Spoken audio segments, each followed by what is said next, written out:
Everyone, how are you all fine? So in this video, we will discuss about how these tissues protected. Okay.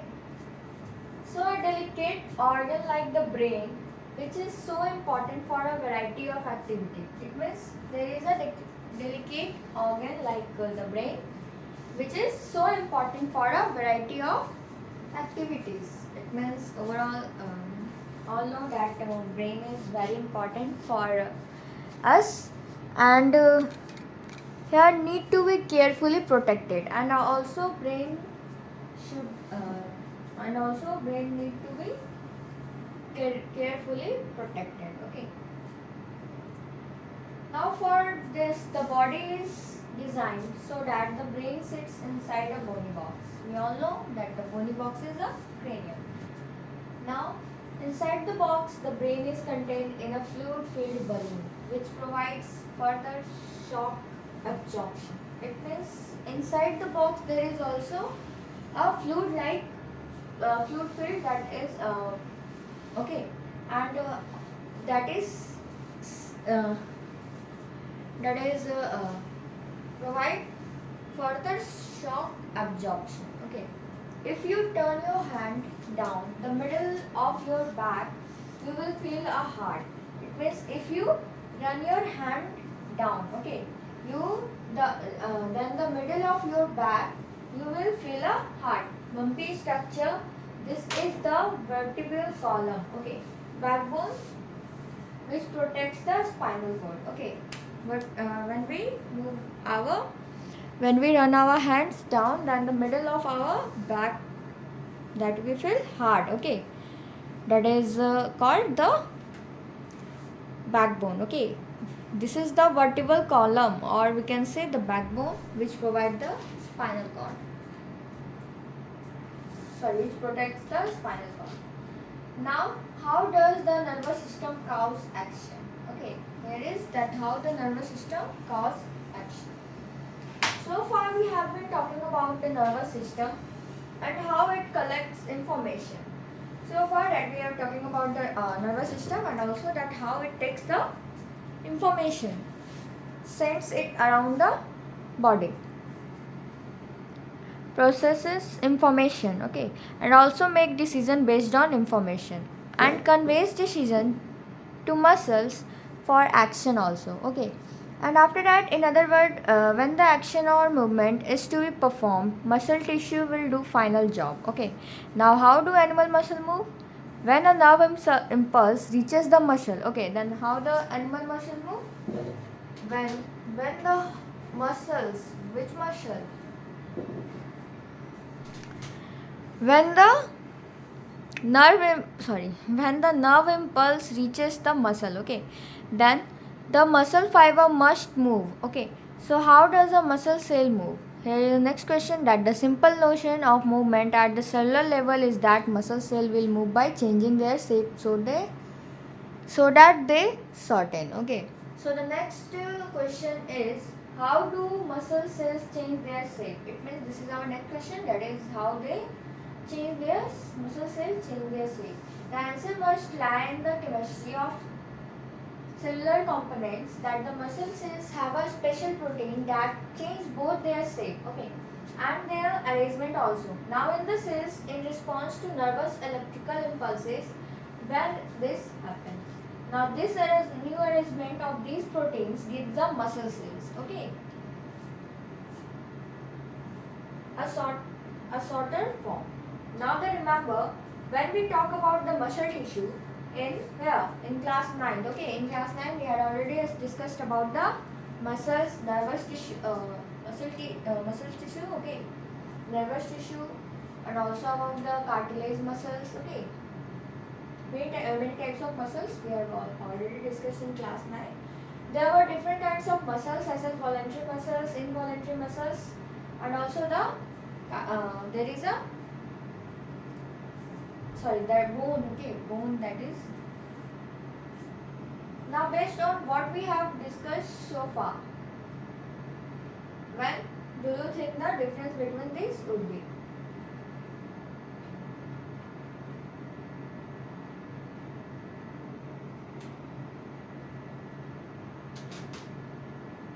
some question is given. Now next topic is coordination in plant. Animals have a nervous system for the coordination, for the controlling and the coordinating the activities of the body. But the plants have neither a nervous system nor a muscle. It means the plants have neither nerves and the nervous system and nor the muscles. Then how they coordinate with each other? So here is the question. So how they respond to stimuli? Okay.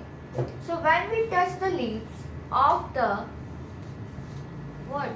Shui mui, okay, that the sensitive, okay, we can say the touch me not plant, okay, of the mimosa, okay, family, okay, mimosa family. They begin to, okay, mimosa family, okay, this is a name of a family which is belongs to, in which this plant is belong. There is also many family like we can say we have also read in the diversity, okay, diversity, or we can say diversity in the living world. We will read about this type of things, okay, about family, kingdom, species, okay. Now they begin to fold up and drop when a seed germinates, okay. It means they begin to fold and drop when a seed germinates. Now the roots goes down, the stem comes up to the air, and what happens? Firstly, the leaves of the sensitive move very quickly to respond to touch. I hope you have seen this plant, okay, that is called touch me not. If you touch its leaf, it become like this, okay. There is no growth involved in this movement. On the other hand, the diagonal movement of seedling, okay, now that is caused by growth. If it is prevented from growing, it will not show any movement. If it is prevented from growing, it will not show any movement. Any type of movement they will not show, okay. So the plant show two different types of movement, one dependent on growth and the other independent of growth, okay. It means the first one is the one dependent of growth and the second one is independent of growth, okay. Now there was next topic, that is the immediate response to stimuli. Let us think about the first kind of movement, such as that of the sensitive plant. Since no growth is involved, the plant must actually move its leaves in response to touch. Now, but there is no nervous tissue nor any muscles tissue. How does the plant detect the touch and how do their leaves move in response? Okay. Let's see. If we think about where the plant is touched and what part of the plant actually moves. If it is apparent that movement happens off a point different from the point of touch, so information that a touch has occurred may be communicated. It means the plant also use the electrical chemical means to convey this information from cell to cell. Okay. It means if only we can say that there is fully depend on the place that where we touch, okay. So here is given that if it is apparent that movement happens at the point of the different point of touch, okay, so the information that a touch occurred must be communicated. So that's why the plant also use a electrical chemical means to the convey this information from where, from cell to cell, okay. After that, here is given that but unlike in animals, there is no specialized tissue, okay, in plant for the conduction of information. So finally, again, as in animals, some cells must be shaped in order for what? Movement to happen. Now, instead of a specialized protein found in animal, muscle cells, plant cells change shape by changing the amount of water. Okay, it means they change their shape with the help of the amount of water. Okay, now in the resulting swelling or shrinking, if the amount of water there is full, that is swell, and if there is water loss, then there is shrink. The sail becomes shrink. Now, and therefore in changing shape, okay, it means in the shape changing, it means whether it can be shrink or whether it can be swell. Now the movement due to growth. This is our next topic, that is the movement due to growth. So here some plants like pea plant climb up other plants. It means some plant that I think you have seen that like pea plant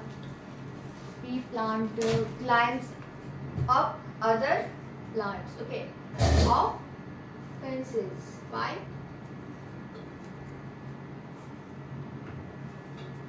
Why? Means of tendrils, okay. It means they climb up other plants by means of tendrils, okay. Tendrils, you know what is tendril? Okay, this one, okay. By the help of, in the plant you have seen mostly in climber, okay, that you have seen that this type of tendril like a structure were there to climb up, okay. Now these tendrils are sensitive or sensitive to touch, okay, very soft in nature. When they come in the contact with any support, the part of tendril in contact. When they come in the contact of any support, the part of tendril in contact with the object does not grow as rapidly as the part of the tendril away from the object. It means when they come, which one? The tendril. When the tendril come in the contact of any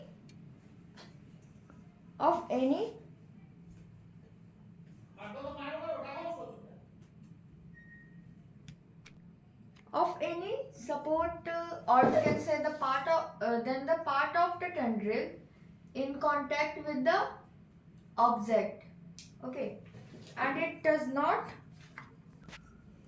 any type of support, then the part of the tendril in contact with the object, it means then the part of the tendril is in the contact of that object or that support, okay. Now with the object does not grow as rapidly as the part of the tendril away from the object. It means it does not grow a part of a what? The tendril, okay, and that away from the object, okay. Now the next thing is that this causes the length to circle around the object and thus cling to it. It means the overall the with the help of tendril the plant, okay, the tendril that those type of plant who have which contain tendril, okay, that is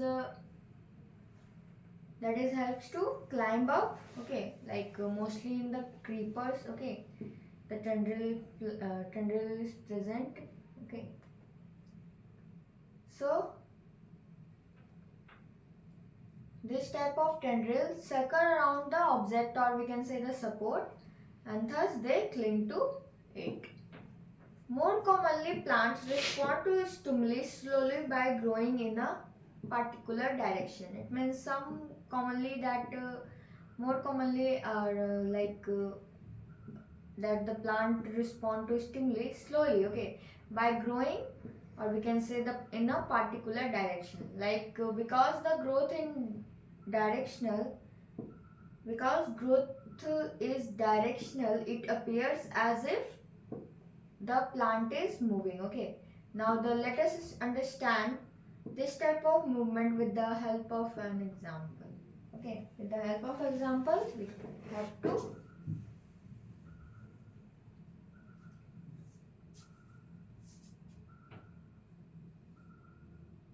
Like, I hope you have seen that it is given that the response of plant to the direction of light. Okay. Environmental triggers such as light or gravity of gravity will change the direction that plant parts grow in. Okay, it means the many type of environmental triggers such as light or gravity will change the direction that the plant part grow in. Okay, these directional or tropic movement can be either towards the stimulus or away from it also. So, in two different kinds of phototropic movement, shoots respond by bending towards while roots respond by bending away from it. Such plants, it means the shoot that is this one part and the root that one, that is this one part. Okay, that is, it is given that phototropic movement, different kinds of movement like phototropic movement that should respond by bending towards the light while the root respond by bending away from it. Now how does this helps the plant? Plants show tropism in the response to other stimuli as well. The roots of a plant always grow downwards. It means we all know that the roots of a plant is always grow downwards while the shoots of a grow usually upwards and away from the, we can say, the earth. Okay, here is given that the growth which is that the growth we can say in the downward direction, that is the root growth, we all know that it is in the downward direction. The shoot grows in the upward direction or away from. This upward and downward growth of root and shoot respectively in response to the pull of earth or gravity is obviously geotropism. Okay, if hydro means water, we all know hydro means water. Now the chromo refers to chemicals. Now what would be hydrotropism and chemotropism mean? Can we think the example of this kinds of directional growth? One example of chemotropism is the growth of pollen tubes, okay, towards the wheels. Now about to be learned, we will examine the. Let us now once again think about how informative. Let us now once again think about the how information is communicated in the bodies of multicellular organisms. Okay, then the movement of the sensitive plant. In what? In response to touch is very quick. Now the movement of sunflower in response to day or night. On the other hand is quite slow, but the growth related to movement of the plant will be even slower. Okay. Now the even in animal bodies, there are carefully controlled directions to what? To growth. Our arms and fingers grow in certain direction, not haphazardly. So controlled movement can be either slow or fast. If fast response to the stimuli are to be made information, if there is should be slow also and fast. So if fast, then the response stimuli are to be made information transfer must happen very quickly. And for this, the medium of transmission must be able to move rapidly. Now the electrical impulses are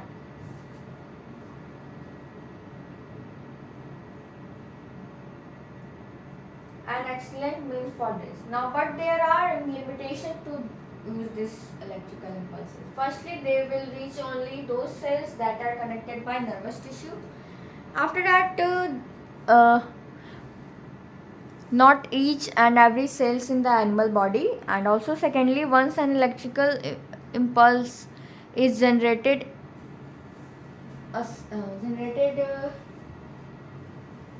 in a cell and transmitted, the cell will take some time to reset the mechanisms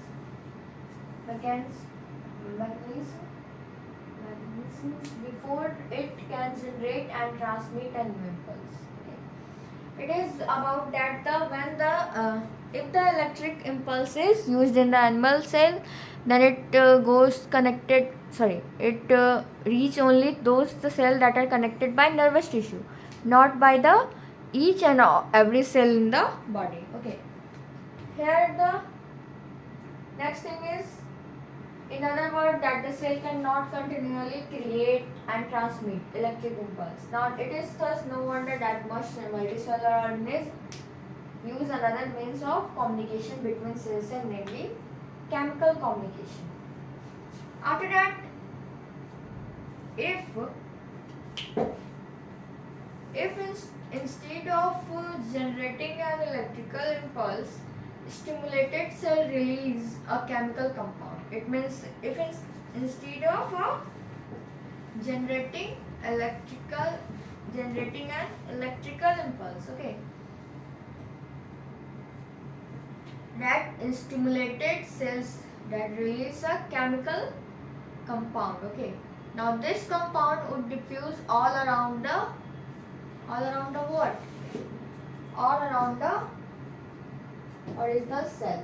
If other cell around have the means to detect this compound using a special molecule on their surfaces, then they would be able to recognize information and even transmit also. Okay, it means if any cells are able to we can say detect it, then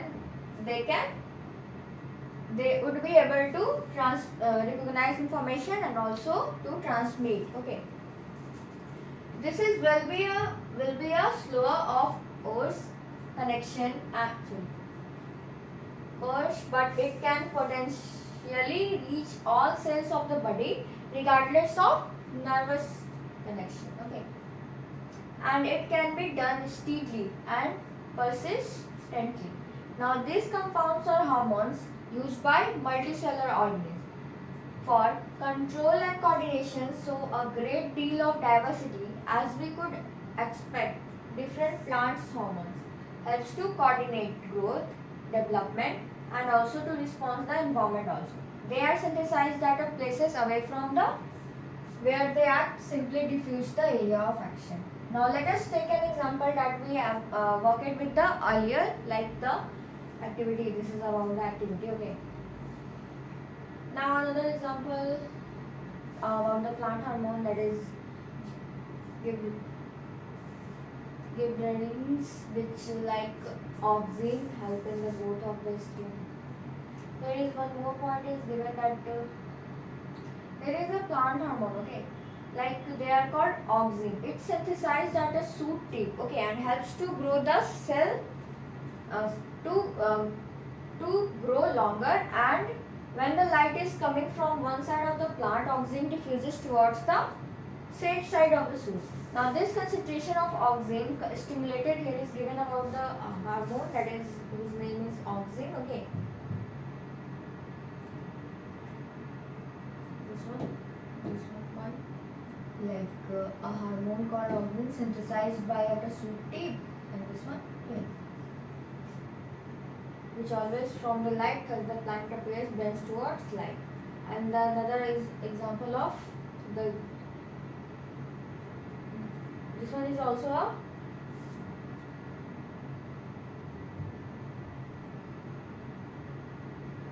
gibberellins, which like the growth of cytokinesis also and promote. Okay, natural then that they are present in the greater concentration area of a rapid cell division such as food and seed. They are an example of plant hormone and help in promoting growth. But plant also need a signal to stop growing. Abscisic acid is one of the example of hormone which inhibit growth. Okay, there is also a hormone that is used to inhibit anything. Okay, like inhibiting growth, and also it can inhibit the cell division. Okay, all this action that is performed by auxin during cytokinesis, it can be inhibited by the abscisic acid. Its effects include wilting of leaves. This is about this last two paragraph is about the plant hormone, and the next topic is hormones in animals. Okay, so I hope you understand all the video. That's all for today. Thank you. Have a nice day.